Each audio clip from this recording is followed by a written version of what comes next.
Bienvenue au programme vidéo de l'EBVP. Écoutons maintenant le pasteur Bozzi. Épître aux Hébreux, chapitre 4, versets 11 et suivants. Je vais lire. Empressons-nous donc d'entrer dans ce repos, afin que personne ne tombe en donnant le même exemple de désobéissance. Car la parole de Dieu est vivante et efficace, plus tranchante qu'une épée quelconque à deux tranchants, pénétrante jusqu'à partager âme et esprit, jointure et moelle. Elle juge les sentiments et les pensées du cœur. Nulle créature n'est cachée devant lui, mais tout est nu et découvert aux yeux de celui à qui nous devons rendre compte. Ainsi, puisque nous avons un grand souverain sacrificateur qui a traversé les cieux, Jésus, le Fils de Dieu, demeurons fermes dans la foi que nous professons. Car nous n'avons pas un souverain sacrificateur qui ne puisse compatir à nos faiblesses. Au contraire, il a été tenté comme nous en toutes choses, sans commettre de péché. Approchons-nous donc avec assurance du trône de la grâce, afin d'obtenir miséricorde et de trouver grâce pour être secourus dans nos besoins.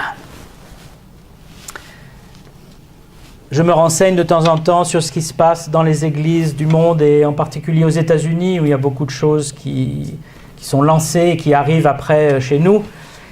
Et il y a de plus en plus de séduction et de fausseté, de faux messages. Le New Age est dans l'Église. La psychologie, la mauvaise psychologie est dans l'Église. Il y a de moins en moins de Bibles, d'enseignements bibliques, de plus en plus de choses qui plaisent aux oreilles des gens, qui les rassurent dans leur vie. Tu es merveilleux, tout va bien, voilà. Et surtout pas reprendre, surtout pas montrer la vérité du Seigneur. Et donc ça me met en garde et je veux continuer à exposer la Bible, toute la Bible, rien que la Bible, comme on dit. Et ne pas craindre de tomber sur un verset qui nous dérange. Au contraire, si Dieu nous dérange, c'est pour notre bien, c'est pas pour nous embêter, c'est parce qu'on a besoin d'avancer. Ici, dans ce passage, il dit qu'il faut s'empresser d'entrer dans ce repos. Mais de quel repos parle-t-il ? Alors il y a un contexte. Il parle de la désobéissance des Israélites. Mais quand est-ce qu'ils ont désobéi en particulier ? On trouve ça dans l'Ancien Testament. Il y a le récit qui est dans le livre des Nombres, chapitre 13. Et je vous encourage à lire chez vous le Pentateuque, les 5 premiers livres. Vous pouvez lire le livre des Nombres qui raconte tout ce qui s'est passé dans le désert pendant les 40 ans. Mais j'aimerais qu'on lise dans Deutéronome, chapitre 1, l'explication de cette désobéissance d'Israël que nous ne devons pas reproduire. Deutéronome, chapitre 1. Deutéronome, ça veut dire deuxième loi. C'est la répétition de la loi de Moïse. À partir du verset 20, Deutéronome 1, verset 20. « Je vous dis, vous êtes arrivés à la montagne des Amoréens que l'Éternel, notre Dieu, nous donne. Vois, l'Éternel, ton Dieu, met le pays devant toi. Monte, prends-en possession, comme te l'a dit l'Éternel, le Dieu de tes pères. Ne crains point, ne t'effraie point. Vous vous approchâtes tous de moi et vous dites, envoyons des hommes devant nous pour explorer le pays et pour nous faire un rapport sur le chemin par lequel nous y monterons et sur les villes où nous arriverons. Cet avis me parut bon et je pris 12 hommes parmi vous, un homme par tribu. » C'est Moïse qui parle. Ils partirent, traversèrent la montagne et ils arrivèrent jusqu'à la vallée d'Eshcol qu'ils explorèrent. Ils prirent dans leurs mains des fruits du pays et nous les présentèrent. Ils nous firent un rapport et dirent « C'est un bon pays que l'Éternel notre Dieu nous donne. Mais vous ne voulûtes point y monter, vous fûtes rebelles à l'ordre de l'Éternel votre Dieu. Vous avez murmuré dans vos tentes et vous avez dit « C'est parce que l'Éternel nous hait, qui nous a fait sortir du pays d'Égypte, afin de nous livrer entre les mains des Amoréens et de nous détruire. Où monterions-nous ? Nos frères nous ont fait perdre courage en disant « C'est un peuple plus grand et de plus haute taille que nous. Ce sont des villes grandes et fortifiées jusqu'au ciel. Nous y avons même vu des enfants d'Anak, qui étaient des gens très grands. Et je vous dis, ne vous épouvantez pas, n'ayez pas peur d'eux, car l'Éternel votre Dieu marche devant vous. Il combattra lui-même pour vous, selon tout ce qu'il a fait pour vous sous vos yeux en Égypte. Qu'est-ce qui s'est passé? C'est que les Israélites, après avoir été délivrés miraculeusement de l'Égypte, le passage de la mer des roseaux miraculeux, là, se retrouvent dans le désert et Dieu dit maintenant on arrive au bout du désert, il faut passer dans la terre promise, le pays promis, le Canaan. Je vous livre le pays, je vous le donne, vous n'avez plus qu'à rentrer. Il dit on va envoyer des explorateurs. On veut pas, déjà ils commencent à douter un petit peu. Ils envoient 12 explorateurs, un pour chaque tribu. Et parmi les explorateurs, il y en a 2, vous vous rappelez comment ils s'appellent, qui donnent un bon rapport, qui sont positifs. Josué et Caleb. Les 10 autres, ils disent « Oh là là, c'est terrible, c'est affreux, il y a des villes fortifiées. » Alors c'est vrai, il y avait Jéricho, on le voit après dans le livre de Josué. Il y a des villes fortifiées, il y a des géants. Ils sont tous géants là-bas, de toute façon. Et alors, ils disent « C'est un bon pays, mais il ne faut pas y aller. » C'est un peu bizarre, c'est un bon pays, mais il ne faut pas y aller. Et ils ont tellement découragé le peuple que le peuple est resté dans le désert. Et ils ont tourné 40 ans. Ils ont tourné en rond, dans ce désert aride. Heureusement que Dieu a été fidèle, parce qu'il leur a donné à boire et à manger tous les jours, pour toutes ces 12 tribus. Mais ils ont désobéi. Et le message, pour nous, c'est quoi le pays promis? Ça ne veut pas dire que Dieu nous donne la France. Attention à ne pas interpréter... Dieu nous livre la France. Il y a des gens qui font des messages prophétiques comme ça. Ce n'est pas la bonne interprétation forcément. Le pays promis pour nous, les chrétiens, c'est la plénitude de Dieu, des bénédictions en Jésus-Christ. C'est d'être rempli du Saint-Esprit, rempli du Seigneur. C'est de bénéficier de toutes les promesses, de tout le salut qu'on a en Jésus-Christ, qui n'est pas simplement le pardon de nos péchés, mais qui est une vie sainte, une vie abondante, l'amour, les fruits de l'esprit, les grappes là d'Eshcol, ils ont ramené des grappes, des vignes d'Eshcol, c'était des raisins énormes, comme des pruneaux presque, comme des prunes. Le Seigneur veut nous donner des fruits abondants. Mais, qu'est-ce qui se passe? C'est que le chrétien, il doute. Il dit, je ne sais pas si ça vaut la peine quand même, c'est dur, la vie chrétienne c'est dur. La plénitude du Saint-Esprit c'est un peu trop, c'est un peu trop radical. Moi, je veux être sauvé, mais je ne veux pas plus. Je veux que Dieu me sauve, mais je veux continuer ma vie mondaine comme avant. Et c'est là que les chrétiens tournent, et ils n'entrent pas dans la plénitude de Dieu. Beaucoup de chrétiens passent toute leur vie chrétienne sans entrer dans la plénitude du Saint-Esprit, plénitude de Dieu, parce qu'ils ont peur, parce qu'ils désobéissent. Et là, on peut dire, oui, mais c'est vrai, ça fait peur quand même. Vous avez Jéricho, qui est une ville avec des murailles. Vous dites, mais nous, on est un groupe de gars, on n'a pas de bélier, on n'a pas d'armes extraordinaires, comment on va faire? Mais Dieu a dit, allez-y. Si Dieu dit, allez-y, on y va. On obéit, parce que la foi peut triompher. D'ailleurs, Josué, il a triomphé miraculeusement. C'est même pas son armée, d'ailleurs. Si vous lisez Josué, ils ont fait le tour de la ville, et puis les murailles sont tombées. Dieu a envoyé un tremblement de terre, certainement, qui a fait s'effondrer les murailles toutes seules. Mais nous avons les mêmes désobéissances parfois. Et ici, dans ce passage de l'Épître aux Hébreux, il y a un avertissement et il y a un encouragement. On a toujours besoin des deux. S'il n'y avait que des avertissements, on se découragerait. On dirait, toujours en train de faire attention, c'est lourd. C'est bon d'avoir un encouragement, parce que ça donne envie d'avancer. Mais s'il n'y avait que des encouragements, qu'est-ce qu'on ferait? On se relâcherait. Ça va bien, Dieu me bénit, Dieu m'aime, c'est vrai, tout ça c'est vrai. Dieu me bénit, Dieu m'aime, mais de temps en temps j'ai besoin d'être averti parce que je me relâche. Et il faut les deux dans la vie chrétienne. Alors, le repos du croyant, pour nous, efforcez-vous, empressons-nous d'entrer dans ce repos. Pour nous, c'est le repos déjà du salut. C'est l'assurance d'être pardonné. Il y a des gens religieux qui font beaucoup d'efforts pour être sauvés. Ils essayent de gagner leur ciel. Ils vont faire des pèlerinages, ils font des jeûnes, des renoncements. ils vont voir telle personne et tel livre et tel truc, et ils prient des heures. Et j'espère, grâce à tout ça. Et puis quand ils souffrent, quand ils sont malades ou quand ils ont un problème, ils disent, tout ça, j'espère que ça va payer mon salut, ça va payer mon ciel.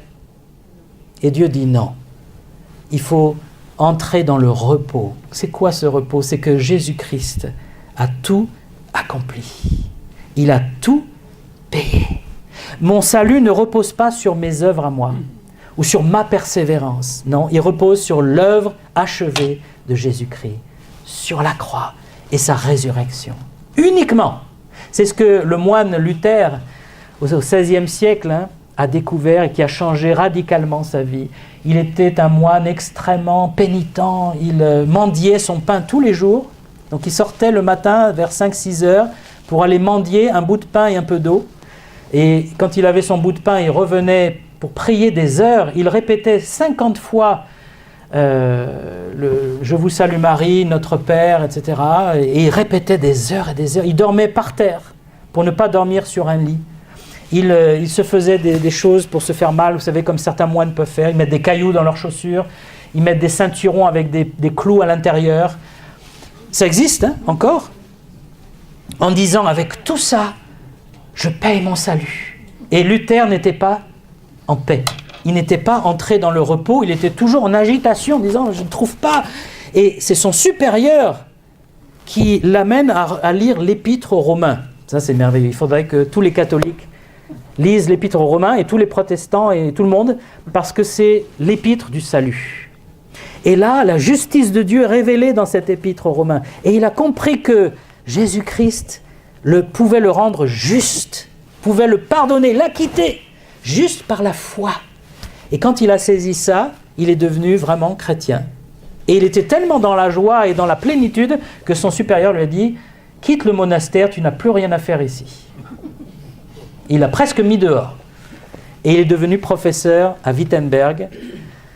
Et ensuite, il est devenu, par la grâce de Dieu, un réformateur qui a dénoncé les excès de l'Église et qui a tenu ferme pour la parole de Dieu. Est-ce que vous êtes dans ce cas? Peut-être pas aussi extrême que Luther, mais vous cherchez à plaire à Dieu par des œuvres, en essayant de gagner votre ciel. Arrêtez, entrez dans le repos, dans l'œuvre de Christ. Confiez-vous en lui, il a tout payé, tout accompli. Quand il est mort, son cri a été « tout est accompli ». Ça veut dire « tout est payé ». Tu n'as plus rien à ajouter. Mais est-ce qu'il ne faut pas quand même que j'aille à l'église pour être sauvé? Non. La foi en Jésus-Christ suffit. Aller à l'église, on y va parce qu'on est content d'être sauvé. Mais ça ne sert pas à notre salut. La communion que nous prenons le premier dimanche, ce n'est pas pour nous sauver. Le baptême que nous prenons lorsque nous avons cru au Seigneur, ce n'est pas pour être sauvés. On est sauvés par la foi en Jésus-Christ, mort et ressuscité pour nos péchés. Mais le repos du chrétien, c'est aussi, comme je l'ai dit, la plénitude de Dieu, de Jésus-Christ, du Saint-Esprit. C'est saisir la vie éternelle. Parce que quand on est sauvé, on reçoit plein de choses. Si vous lisez l'épître aux Éphésiens, de Paul aux Éphésiens, il dit tout ce qu'on a en Jésus-Christ. Il y a toute une liste. En Jésus-Christ, nous avons ceci, nous avons cela, nous avons ceci, nous avons... Et il dit ça pour qu'on le saisisse, pour qu'on le prenne par la foi. Il dit par exemple au verset 3, au tout début, nous avons été bénis de toutes les bénédictions spirituelles en Jésus-Christ. Nous avons été bénis, c'est passé déjà, c'est fait. Est-ce qu'on l'a saisi ça? Est-ce qu'on saisit toutes les bénédictions qu'on a qui sont complètes? Est-ce qu'on est rempli de l'amour de Dieu dont il parle aussi en Éphésiens? La hauteur, la largeur, la longueur, la profondeur de l'amour de Dieu. Est-ce qu'on a plongé dedans? Je ne sais pas si vous aimez quand il fait chaud en été, plonger dans une eau un peu fraîche. Ah! L'impression que toute la chaleur s'en va. Et on est détendu. Eh bien, c'est ça, vous plongez dans l'amour de Dieu. Et ça vous remplit et vous débordez. Après, vous aimez tout le monde. Parce que c'est l'amour de Dieu qui aime tout le monde. Est-ce qu'on a goûté cette plénitude? Est-ce qu'on est entré dans le pays promis? Mais ici, il dit, efforcez-vous, empressez-vous, appliquez-vous, soyez engagés. Jésus a dit, le royaume de Dieu, c'est pour les violents qui s'en emparent. Alors, qu'est-ce que Jésus voulait dire? Est-ce qu'il faut être violent? Non. C'était pas dans le sens d'être brutal ou violent. Quand Jésus a dit cette phrase, c'était pour dire le royaume de Dieu est forcé par ceux qui sont entiers, qui sont engagés, qui sont prêts à aller au bout. Les Israélites, ils étaient au bord de la frontière, là, il fallait passer le Jourdain et entrer dans le pays. Et ils ont commencé à dire, oui, mais tu te rends compte, mais si se passe, oh, des gens sont grands, les villes sont grandes, tout est grand là-bas, nous on est minuscules à côté. En fait, ils voyaient par le mauvais bout de la lorgnette. Hein. C'est comme lorsque vous tenez des jumelles à l'envers. Hein. Tout a l'air petit. Et bien là, ils tenaient, hein, tout avait l'air trop grand, mais c'est parce qu'ils manquaient de cette foi, de cette confiance, de cette obéissance. Et nous, on doit avoir aussi cet engagement, de dire, maintenant je suis sauvé, eh bien je veux suivre le Seigneur. Je ne veux pas m'arrêter là dans le désert, je veux m'engager. Je veux entrer dans la bénédiction. Mais il y a un coût, bien sûr. Et c'est là qu'on est arrêté. Forcément. Qu'est-ce que je dois quitter? À quoi dois-je renoncer? Et la Bible ne donne pas forcément des détails, mais surtout on doit renoncer à soi. C'est ce que Jésus dit. Hein. Si quelqu'un veut me suivre, qu'il renonce à lui-même, qu'il se charge de sa croix et qu'il me suive. Renoncer à soi-même, ça veut dire je suis prêt à obéir à Dieu, à le suivre. Dieu dit tu vas par là, je vais par là. Tu vas attaquer Jéricho, d'accord, je vais attaquer Jéricho. Tu fais 3 fois le tour, tu fais 7 fois le tour, je fais 7 fois le tour. Mais nous aimerions que Dieu nous bénisse, nous sauve, mais qu'on puisse faire notre vie comme il nous plaît. Et ça ne marche pas comme ça. Parce que quand on fait la vie comme il nous plaît, on a entendu un témoignage, on fait des bêtises. Qui peuvent être graves parfois. On fait des mauvais choix, qui ont des conséquences toute la vie terrestre. Et le Seigneur veut qu'on lui obéisse, qu'on le suive par la foi. L'avertissement ici, c'est attention de ne pas tourner en rond toute votre vie chrétienne. C'est terrible, un chrétien qui tourne en rond. Il revient toujours au même péché, au même problème. Ça fait 15 ans que je te connais, tu as toujours les mêmes problèmes. Qu'est-ce qui t'arrive? Tu n'es jamais rentré. Quand on rentre, on avance, on bâtit. Il se passe des choses, il y a des fruits. Dans le désert, il n'y a pas de fruits. Vous pouvez planter ce que vous voulez. Hein. Dans le désert, on survit. Et il y a des chrétiens qui survivent. Et c'est par la grâce de Dieu qu'ils survivent, parce que les Israélites, s'il n'y avait pas la manne et le Seigneur Jésus qui leur donnait de l'eau, ils n'auraient pas survécu très longtemps. Et Dieu qui faisait que leurs vêtements ne s'usaient pas aussi. Hein. Le miracle permanent qu'ils vivaient dans le désert. Mais ce n'est pas la volonté de Dieu. La volonté de Dieu, c'est qu'on entre et qu'on porte du fruit. Qu'on commence à planter. Il dit, il faut planter votre blé, hein, votre grain. Il ne faut pas juste attendre que la manne, il y a un moment, il faut quitter la manne. Il faut planter, il faut agir, il faut vivre pour le Seigneur. Et c'est là que des chrétiens s'arrêtent à la frontière. Et ils tournent, et ils tournent. Oh, que ce ne soit pas notre cas. Qu'on n'ait pas peur d'entrer, de traverser le Jourdain, dire Seigneur, coûte que coûte, je veux te suivre. On ne désobéit pas à Dieu impunément, c'est ce que dit le passage dans Hébreu, il dit la parole de Dieu est vivante et efficace, plus tranchante. La parole de Dieu juge, il dit, hein, elle agit, elle est vivante. Parfois, nous lisons la Bible, nous entendons la Bible, et ça rentre par là, ça sort par là. On dit, ah oui, c'est bien, c'est vrai. Puis on n'obéit pas. L'autre fois, j'avais parlé d'écouter Dieu dans le Nouveau Testament grec. Hein, écouter et obéir, ce sont 2 mots identiques. Hein. Si tu écoutes, tu obéis. Mais si tu n'écoutes et tu n'obéis pas, tu n'as pas vraiment écouté. C'est pour ça que Jésus dit que celui qui a des oreilles entende. Dans l'Apocalypse, il le dit à chaque église, que celui qui a des oreilles entende ce que l'Esprit dit aux églises. Qu'est-ce que l'Esprit nous dit? Obéis. Obéis au Seigneur. Regarde au Seigneur Jésus-Christ. La parole de Dieu est pénétrante. Elle juge les sentiments et les pensées du cœur et personne n'est caché devant lui. On ne peut pas jouer à cache-cache avec Dieu. Dire je suis un bon chrétien. On peut le faire avec les hommes. Hein. On peut avoir un masque et avoir l'air d'un bon chrétien, mais un vrai bon chrétien, c'est quelqu'un qui obéit au Seigneur. Sans éclat, sans miracle extraordinaire, juste il obéit.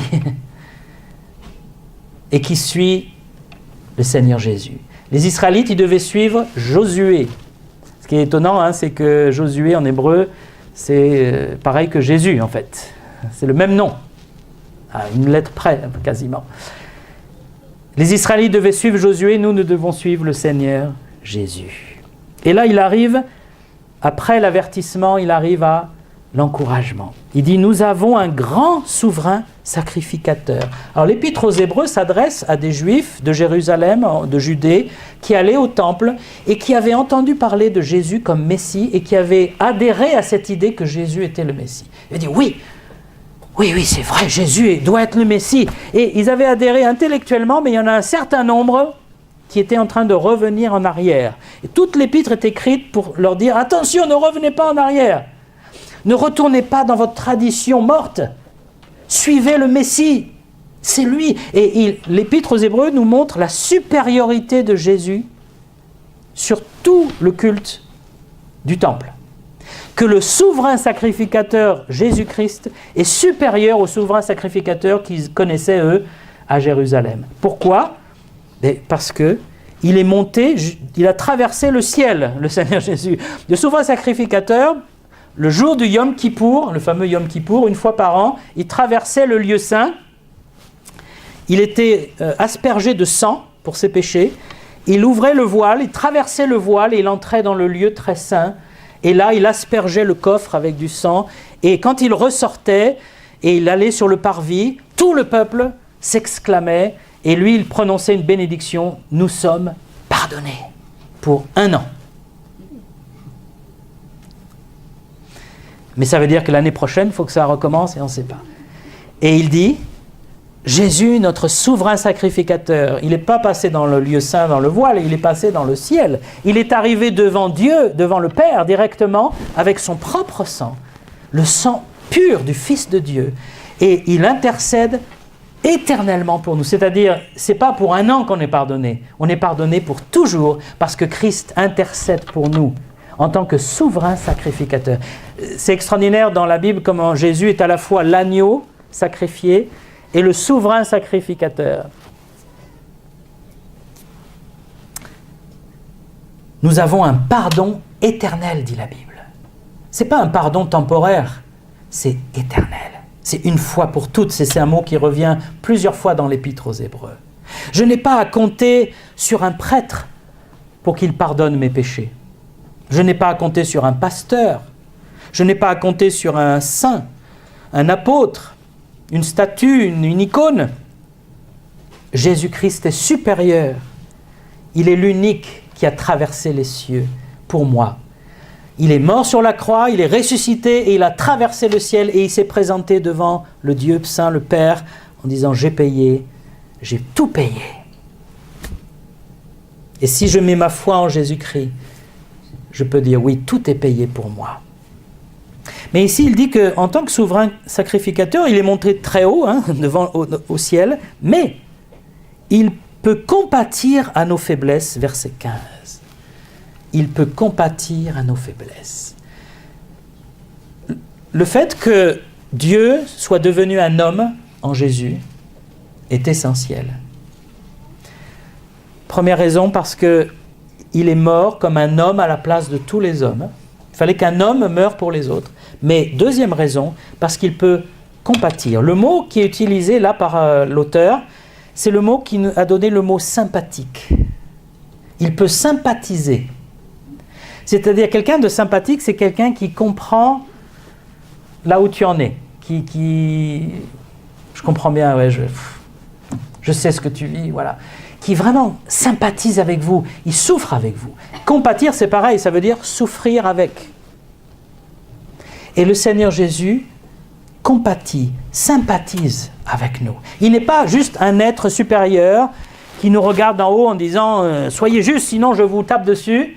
Il est notre Seigneur, notre ami fidèle, notre agneau sacrifié, il est notre sauveur. Et il sait ce que c'est d'être un être humain avec ses faiblesses, ses infirmités. Quelle tentation Jésus a-t-il subi? Parce qu'il est dit qu'il a été tenté.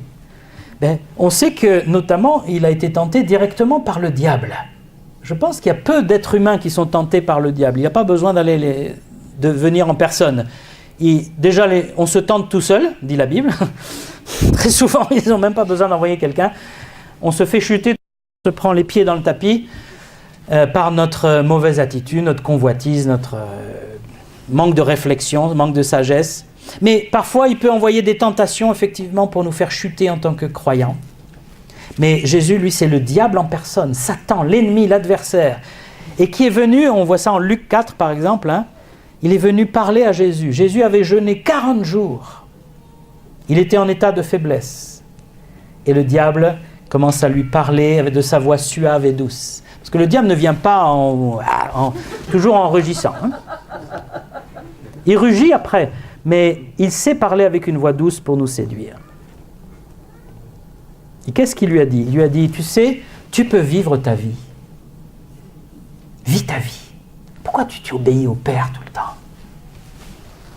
Tu peux sauter du temple. Les anges te porteront. Tu peux changer ces pierres en pain. T'as faim. Mais tu es tout puissant, tu es le Fils de Dieu. Vis ta vie. C'était la pire des tentations pour le Seigneur. Parce que lui, il devait obéir au Père, du début à la fin. S'il y a une seule seconde où il n'obéissait pas au Père, c'était terminé. Il n'était pas le Fils de Dieu, voilà. C'est impossible. Et quelque part, Satan nous tente dans les mêmes choses. Vis ta vie. Pourquoi tu vas obéir à Dieu, à la Bible? Bon, prends un peu de hauteur, Tu es sauvé, tu es un fils de Dieu toi aussi. C'est ce qu'il a dit à Adam et Ève. Mais pourquoi tu vas obéir à Dieu qui dit ne mangez pas de ce fruit? Mais vis ta vie, mange-le ce fruit. Tu verras, tes yeux vont s'ouvrir. Tu verras beaucoup mieux, tu seras comme Dieu. Mais qui ne veut pas être comme Dieu? Qui ne veut pas avoir les yeux qui s'ouvrent? Tout ça, c'est des énormes mensonges. Et surtout, il dit, tu ne mourras pas. Et le Seigneur nous dit, si tu veux vivre ta vie, oui, une vie abondante, la vie éternelle, mais Paul dit, ce n'est plus moi qui vis, c'est Christ qui vit en moi. C'est que le Seigneur veut que je vive la vie de Christ. Christ vivait par le Père, et moi je dois vivre par Christ. Alors on dit, mais ça veut dire que tu n'as plus de personnalité? Tu ne réfléchis plus? Tu n'as plus de décision? Si, heureusement. Je n'ai pas perdu ma personnalité, mais elle a été sanctifiée, affinée, elle a toujours besoin encore. Et surtout, mes décisions, je les remets à Dieu. Je dis, Seigneur, est-ce que je dois faire ça? Mais c'est toujours moi qui prends la décision au final, parce que Dieu me laisse libre. Dieu ne nous force jamais, mais il veut qu'on le suive, parce qu'il est le sage. On l'a entendu tout à l'heure dans le chant. Sa sagesse est parfaite. Le Seigneur, il peut compatir parce qu'il a été dans la faiblesse physique, il a été tenté carrément directement par le diable, mais dans le jardin de Gethsémane, il a été tenté de ne pas aller jusqu'à la mort pour nous. C'est là qu'il a dit, si cette coupe pouvait s'éloigner de moi, de quoi parlait-il? C'était la coupe qu'il devait boire, c'est-à-dire mourir à notre place, pour des gens qui sont mauvais, des gens qui ne l'ont pas reconnu. Ses propres disciples, soit ils étaient en train de ronfler dans le jardin à côté, soit ils s'étaient déjà échappés. Et dès que Jésus a été arrêté, comme des petits, vous savez, les poussins là, tout le monde est parti. Il n'y a que Pierre qui est resté. Mais bon, le pauvre, il est resté, mais du coup, il a renié. Pas beaucoup mieux. C'est ça que le Seigneur Jésus avait, c'est pour des personnes comme ça qu'il est mort. Des gens qui ont craché dessus, qui l'ont insulté alors qu'il était en train d'être cloué sur la croix. Il est mort pour des gens comme nous. Nous ne sommes pas aimables, nous ne sommes pas bons. Et il nous a aimés. Et la tentation, c'était de dire, mais pourquoi je vais mourir pour des gens pareils? Franchement, je suis le Fils unique de Dieu, je suis saint, parfait, et là je suis dans la fange humaine. Vite que je m'en aille. Je ne sais pas si vous avez déjà été dans des endroits difficiles. sale ou je sais pas, ou un peu... Tout ce que vous avez envie, c'est de prendre la peau d'escampette et partir. Et Jésus, il est resté et il a bu jusqu'à la dernière goutte. Il a souffert jusqu'à la dernière souffrance à notre place. Sur la croix, il a souffert jusqu'au dernier moment pour nos péchés.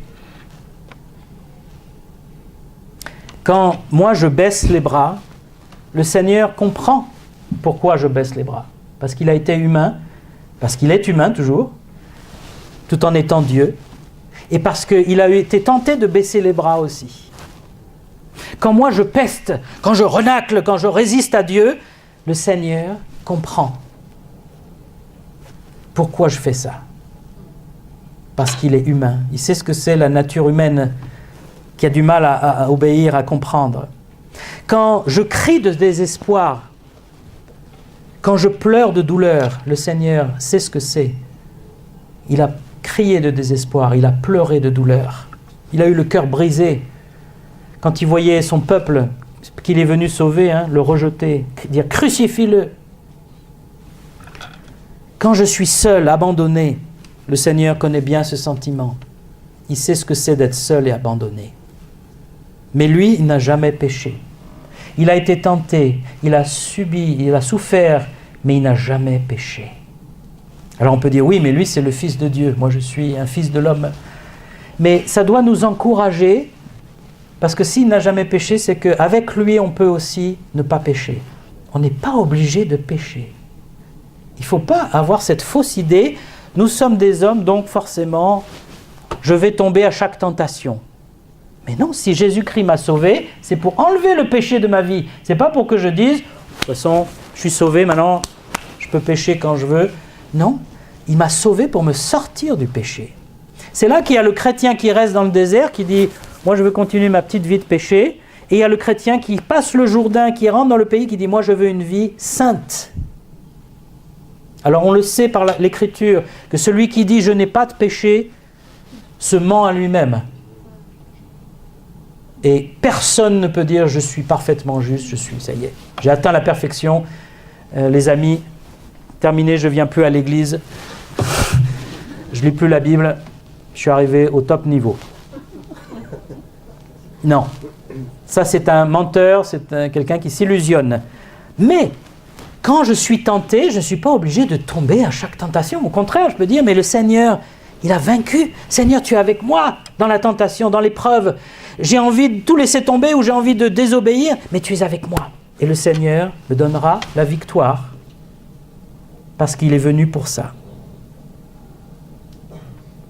Et puis il termine avec cette parole. Approchons-nous avec assurance du trône de la grâce. Magnifique. C'est une expression unique dans le Nouveau Testament, le trône de la grâce. C'est un lieu où Christ est assis et il nous accueille pour nous faire grâce, pour nous pardonner. Et puis par le miséricorde, d'obtenir miséricorde. La miséricorde, c'est encore cette idée de compassion, cette idée de supporter nos bêtises, nos offenses. Tu es encore tombé, allez, viens au trône de la grâce pour que je te relève. Et le Seigneur nous pardonne 1 fois, 2 fois, 5 fois, 15 fois. Mais son but, c'est qu'on ne tombe plus. Vous savez, quand un enfant apprend à marcher, au début, puis il tombe, alors on l'aide un peu, puis il retombe, et puis un jour, il tombe plus. Voilà. Sauf s'il court trop vite. Eh bien, dans la vie chrétienne, c'est pareil. Il y a un moment où on ne doit plus tout le temps tomber. Il faut marcher. Et le Seigneur est là, sur son trône de grâce, pour nous secourir dans nos besoins. Le moment est là, c'est fort, le moment où j'en ai besoin. Le moment où je suis en difficulté, le Seigneur veut me secourir. C'est pas 10 heures après, 3 jours après, c'est au moment où j'en ai besoin, le Seigneur a son trône de grâce. Mais est-ce que je m'approche du trône de la grâce? Est-ce que je vais à lui quand je suis dans le besoin? Est-ce que je compte sur mon souverain sacrificateur? Est-ce que je veux la plénitude de la vie chrétienne? Ou est-ce que je veux vivre encore dans mon désert à tourner en rond? Il y a vraiment un choix, il dit, empressez-vous d'entrer dans le repos. Il faut entrer dans ce repos, c'est un appel du Seigneur. Et dans ce lieu de repos, il y a le trône de la grâce. C'est merveilleux d'être toujours assis au pied du trône de la grâce, là où le Seigneur nous pardonne, nous bénit, nous donne son amour. C'est mieux que le trône de justice. Mais c'est à nous de faire le bon choix. Alors, le Seigneur nous appelle. On va s'incliner dans la prière. Et c'est à nous de répondre.